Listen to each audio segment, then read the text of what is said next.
नमस्कार, मी भीमराव कडाळे पाटील BKP मराठीमध्ये आपलं सर्वांचं स्वागत। आज नवीन दिवस, नवीन विषय, नवीन दिवसाची नवीन अशी चर्चा।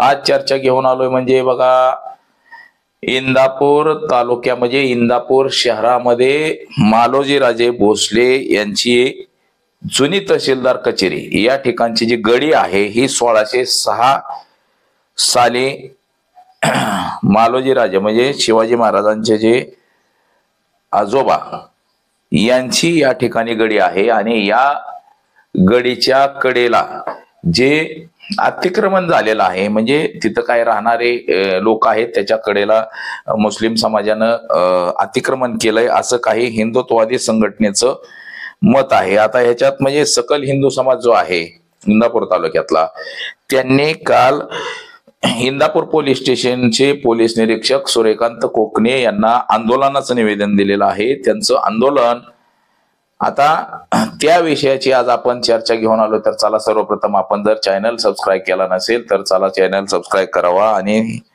ही सर्वांना विनंती म्हणजे आपल्याला नवनवीन व्हिडिओ पाहता येतील। तर चला चर्चेला सुरुवात करूया।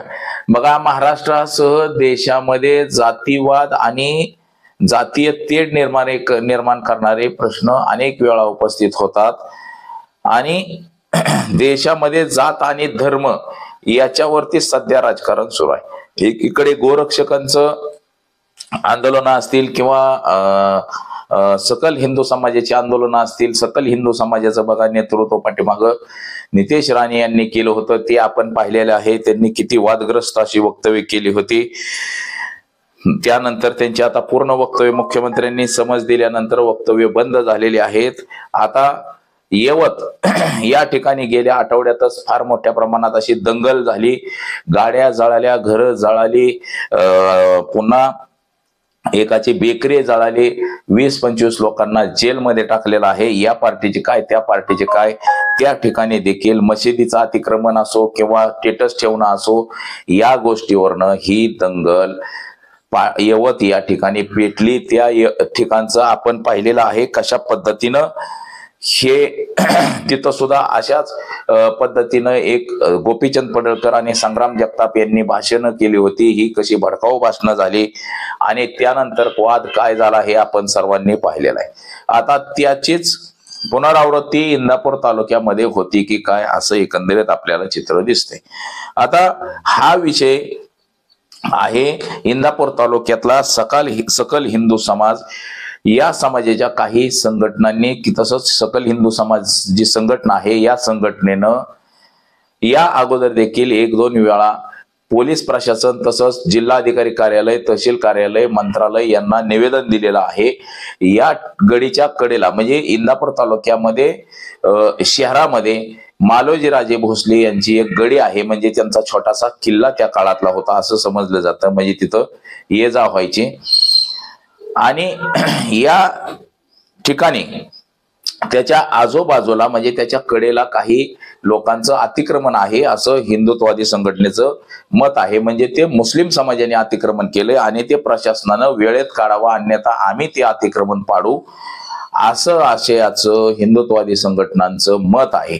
आता या सगळ्यांना पोलिसांनी नोटिसा वगैरे, सूर्यकांत कोकणे हे तडक अधिकारी आहेत, त्यांनी नोटिसा दिल्या असतील। जर कायदा सुव्यवस्थेचं काय बिघडाक झाली तर आपल्या सगळ्यांना जबाबदार धरलं जाईल वगैरे असं नोटीस दिलं असणार आहे। कारण की यवतला मोठी दंगल झाली त्याच्यामुळं ह्या नोटिसा वगैरे लगेच दिल्या जातात।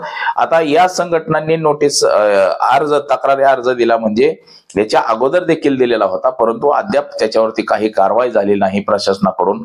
आणि आता या हिंदुत्ववादी संघटनांचं म्हणणं असं आहे की आपण वेळेत वेळ म्हणजे लवकरात लवकर नगरपालिकेनं कारवाई करावी किंवा तहसीलदार, पोलीस प्रशासन, जिल्हाधिकारी कार्यालय यांनी एकत्र येऊन संयुक्तरित्या अशी कारवाई वेळेत करावी, अन्यथा आम्ही आमच्या पद्धतीने पाहू किंवा आम्ही 11 तारखेला उजनी म्हणजे भीमानगरचा जो उजनीचा ब्रिज आहे म्हणजे वाहतूक सोलापूर जिल्हा जो ये जा करणार आहे या ठिकाणी आम्ही आंदोलन करू, रस्ता रोखून धरू, तुम्ही वेळेत कारवाई करा नाही तर, म्हणजे अशा आशयाचं यांनी पत्र दिलेलं आहे। आता या कार्यक्रमाला बघा भारतीय जनता पक्षाचे आमदार महेश लांडगे उपस्थित राहणार आहेत, तसंच अनिल देवळेकर हे देखील उपस्थित राहणार आहेत.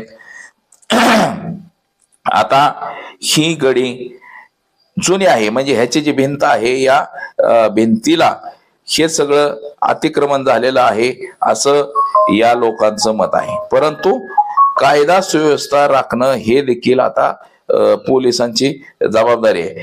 आता या ठिकाणी बघा अनेक जण उपस्थित राहणार आहेत, जसं अनिल अनिल महाराज असतील किंवा भैया जगताप, अनिकेत रणमोडे, दत्ता पारेकर, प्रशांत पाटील, तानाजी नरुटे, लक्ष्मण देवकाते, आशियाचे महेश बोधले अशा लोकांच्या या निवेदनावरती सह्या आहेत आणि या निवेदनावरती ह्या सगळ्यांच्या सह्या आहेत. तसंच आंदोलनाचं पत्र या सगळ्यांनी मिळून दिलेलं आहे. आपण पाहिलं की यवत या ठिकाणची जी दंगल होती, यवत या ठिकाणी कधीही जातीय दंगली, जातीय तेढ निर्माण आतापर्यंत झाली नव्हती. आतापर्यंत या ठिकाणी दंगलीचं स्वरूप कधी प्राप्त झालं नव्हतं. सगळे गुण्यागोविंदाने नांदत होते, पण किरकोळ स्टेटस ठेवण्यावरून त्याच्यावरून वाद वाढत गेला. अगदी तो मशिदीपर्यंत जाऊन ठेपला. मशिदीवरती देखील दगडफेक झाली किंवा काय, म्हणजे एखाद्या छोट्या कारणांचं उद्रेक हा मोठ्या प्रमाणामध्ये होतो असं देखील आपण अनेक वेळा पाहिलेलं आहे. तसंच म्हणजे तशीच घटना इंदापूर तालुक्यामध्ये देखील घडू नये याच्यासाठी पोलीस प्रशासनाने जर वेळीच दखल घेतली, एखादा आंदोलन करायला भारतीय घटनेनं अधिकार दिलेला आहे, ते आंदोलन करत असताना ते उग्र स्वरूपाचं आंदोलन होऊ नये यासाठी पोलिसांनी काळजी घेतली पाहिजे आणि वेळीच कारवाई देखील केली पाहिजे. आंदोलन करण्याबाबत कुणाचंही दुमत नाही, पोलिसांचं देखील दुमत नसतं की तुम्ही शांततेच्या मार्गाने आंदोलन करा, परंतु ते जर उग्र स्वरूपाचं आंदोलन झालं तर जातीय तेढ निर्माण होईल आणि जातीय तेढ निर्माण झाली तर कायदा सुव्यवस्था बिघडून जाते. हेच आपण यवत या ठिकाणच्या घटनेमध्ये पाहिलेलं आहे. तसंच इतर ठिकाणी ज्या अनेक ठिकाणी, म्हणजे जशी कोल्हापूरला दंगल झाली, कोल्हापूरला 450 जणांवरती गुन्हा दाखल झाला, यवतला दंगल झाली, यवतला अनेकांवरती गुन्हा दाखल झाला. तसंच अनेक ठिकाणी ज्या ठिकाणी या दंगली झाल्या त्या ठिकाणी अनेक लोकांवरती गुन्हे दाखल झाले. त्याचे हेलपाटे माणसाला कोर्टामध्ये 10-10, 20-20 वर्ष घालावे लागतात. तरुण मुलांना याचं काही सुरुवातीला वाटत नाही, म्हणजे आपण आंदोलनात जातो, ते आंदोलन कुठल्याही समाजाचं असो, आंदोलनात ज्यावेळी जातो त्यावेळेस गरम रक्त असल्यासारखा माणूस आंदोलनात टिवटिव करतो, परंतु जेव्हा एखादी केस पडते किंवा पोलिसांचा एखादा दांडा पाठीवरती पडतो त्यावेळेस त्याला कळतं की पुन्हा आंदोलनामध्ये जायला नको. म्हणजे जोपर्यंत त्याचा अनुभव घेत नाही तोपर्यंत माणसाला त्याची अक्कल येत नाही. तशाच पद्धतीनं म्हणजे जोपर्यंत या आंदोलनामध्ये केस होत नाही किंवा केस झाली खूप दिवस जेलमध्ये जर राहायला लागलं तर मात्र माणसाला कळतं की बाबा आपण ह्याच्यापासून दूर राहिलं पाहिजे. अशा पद्धतीचं हे आंदोलन आणि जातीय तेढ निर्माण करण्याची जी सध्याची जी हे झाली स्ट्रॅटेजी झाली तर ती कुठंतरी पोलिसांनी आणून पाडली पाहिजे. आता याचं लोन म्हणजे शहरात दंगली व्हायच्या ही आपण अनेक वेळा ऐकलेलं आहे, परंतु अगदी ते ग्रामीण भागापर्यंत येऊन ठेपलंय हे मात्र फार मोठं दुःखद अशा घटना आहेत. म्हणजे एकदम ग्रामीण भागामध्ये सुद्धा दंगली पेटायला लागल्या, जातीवादाच्या तेढ निर्माण व्हायला लागले त्या. म्हणजे देशाला विकासाची गरज आहे, देशामध्ये नोकरीची गरज आहे, शेतकऱ्यांना जगवण्याची गरज आहे, शेतकऱ्यांना सुविधा देण्याची गरज आहे. देशामधला प्रत्येक नागरिक सुजाण झाला पाहिजे, सुशिक्षित झाला पाहिजे, तो सदन झाला पाहिजे, ही सरकारची भूमिका असते. लोकांना आरोग्याच्या सोयी सुविधा मोफत उपलब्ध झाल्या पाहिजे, शिक्षणाच्या सोयी सुविधा उपलब्ध झाल्या पाहिजेत, मोफत झाल्या पाहिजेत.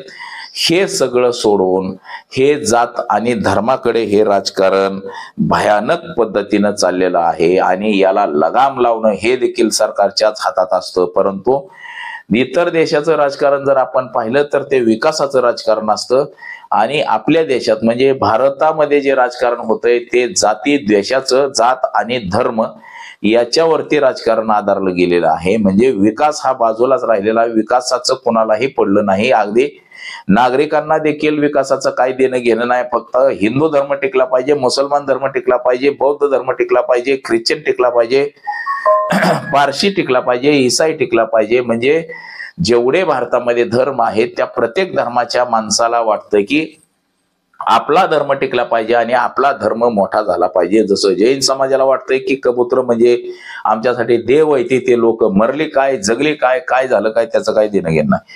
कोर्टाने तिथं सांगितलेलं आहे की लोकांच्या आरोग्याला घातक आहे त्या कबुतरांची विष्ठा, तरी देखील जैन समाजानं आंदोलन केलं, तोडफोड केली, त्याच्यावरती अगदी साधा गुन्हा दाखल नाही. पुन्हा ह्याच्यापेक्षा उग्र आंदोलन होईल, पोलिसांना मारतील, जनतेला मारतील, कोणाला बी मारतील, तरी पोलीस प्रशासन याच्यावरती गुन्हा दाखल करणार नाही.